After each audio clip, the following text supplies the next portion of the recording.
Hər vaxtınız xeyir olsun, dəyərli Azərbaycan xalqım. Mən Xocalıdan sizləri 2025-ci ildə Novruz bayramı münasibəti ilə təbrik edirəm. Bayramınız mübarək olsun deyirəm. Və hər bir zaman bax belə bayramlarda olasınız. Gün o gün olsun inşallah Zəngəzurumuzda, Göyçəmizdə bayramımızı qeyd edək. Və biz də gəlmişik əskərlərimizlə bayramımızı qeyd etməyə. Hüseyin buyur.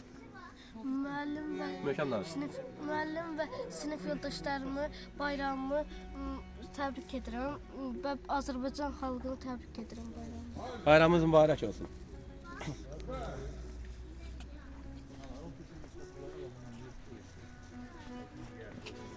Əskərlərimiz üçün hazırlanmış belə bir gözəl şəkildə Novruz bayramının adət-ənənəsinə uyğun olaraq açılmış süfrələrdir.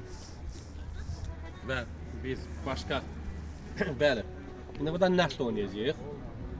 Burada indi yuxa salınacaq, samovar çayı olacaq. Amma digər yerləri çəkə bilmərik, bizim icazəmiz yoxdur. Çünki orada biz əskərlərimizi göstərə bilmərik. Mehman çox sağ ol. Çox sağ ol. Təşəkkür edirəm.